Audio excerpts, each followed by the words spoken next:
Hey y'all, so I know it's been a minute I've been on here. There's been a lot going on. I'm trying to catch my breath. Being pregnant and walking, it's a struggle sometimes. But yeah, I appreciate you guys tuning in. I get you caught up on a lot of things that's been going on. Walking to the car. Snow everywhere. It's cold in Chicago, y'all. I think the last time I spoke with y'all, it was basically telling y'all I was pregnant. Ooh. That mask do some shit to your face. I'm too oily. But y'all, it's been a lot. I'm starting to break out, as you can see. It's been a lot going on. Like after I made, the video about me being pregnant, the excitement, the shock, all that was short-lived. Only because I then had to deal with the fact that my sister and my father had put my mom in a nursing home, and everyone did not agree to that. It was even after the fact that me and one of my other brothers said we would take responsibility as far as caring for my mother. My dad still put her in a home because he had the power to do so. So of course, that ripped the family apart. I haven't spoken to my dad in 27 days because he did it right on New Year's Day, which kind of threw me off and my energy off because, bringing the new year with that type of emotion, it's not a good look. And because I'm very spiritual, it kind of messed up my thought process. I have not been marketing any of my businesses like that. I'm still trying to get back to me. Let me go back to it. We did get my mom out. I want to say January 13th, I think. It was the longest 13 days of my life. I did nothing but cry every night. Because me figuring like, okay, I understand my mom has dementia and she, my dad probably can't handle it. But we understand that he couldn't handle it. In the day, don't put her somewhere she don't want to be. If her kids are willing, some of her kids are willing to take care of her. So this is the reason why we're not talking to each other. Well, I'm not talking to them. Maybe one day God will, change my mind and give me a forgiving mind when it comes to that. I'm a very forgiving person, but when it came to my mother, I would have did the same for my father as well. But my mother, on the other hand, if it was up to her and he was in that situation, no thoughts about it. She would even ask the kids. Like my dad would have never, or she would have never considered to put him in a home.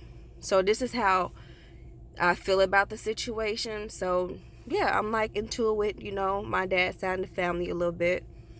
I've blocked mostly everybody.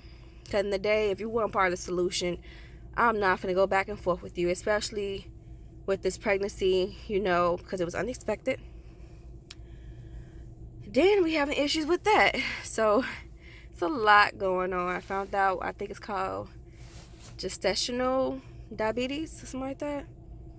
So now I have to be on a diet to make sure the baby is not getting too big. At least they caught it and, diagnosed me at an early stage so that I can get on a diet to, make sure this baby is okay. And the day how I feel about that, although I wasn't ready for this baby, it wasn't planned. Because there was so much death going on, I had just left my godfather, my mother being sick. I pretty much felt like everything happens for a reason. And I don't know what the reason is, but I guess if I got pregnant 11 years later, I guess there's a reason. So, yeah, I decided to keep my kid. And I know it's going to be a long journey.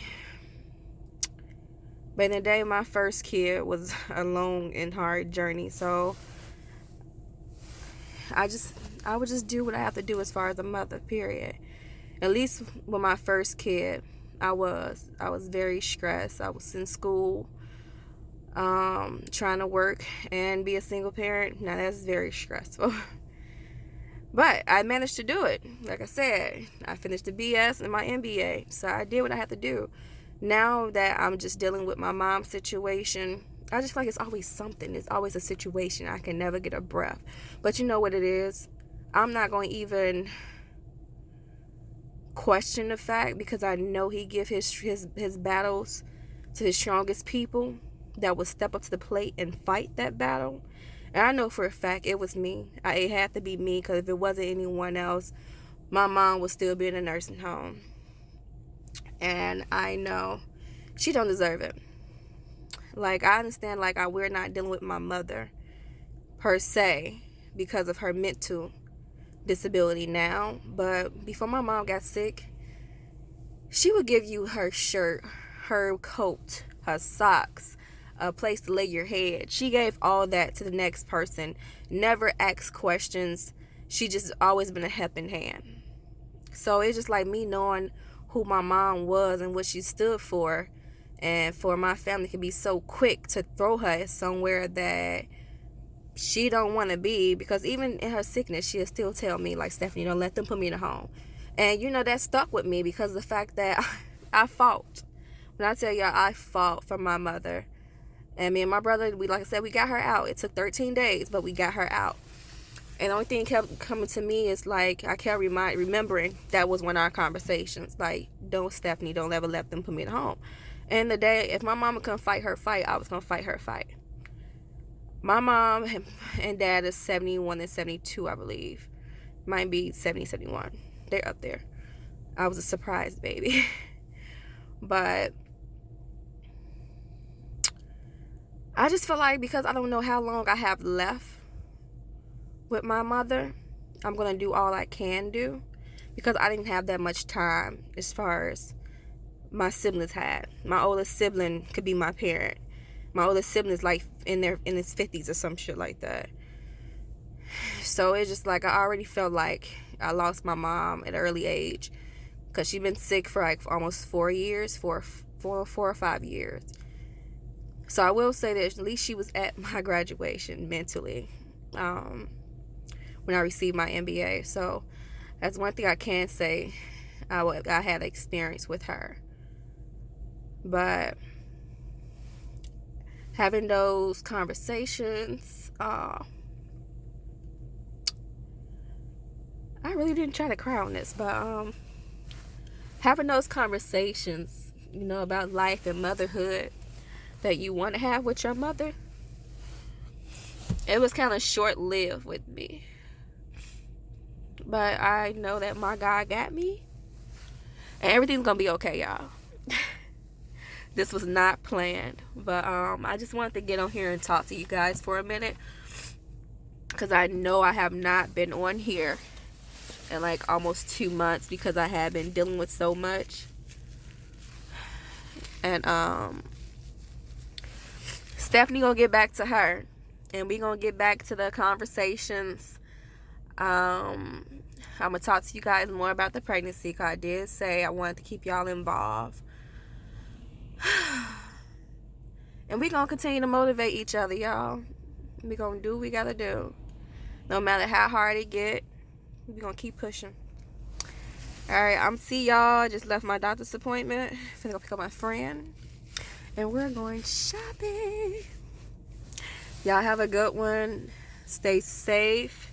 COVID is real. I don't tell nobody, but I'm taking a vacation next month. Pregnant though, I don't care. I need to get away. But anywho, that was a secret. She never told y'all that, but it is okay. Y'all have a good one. Be safe.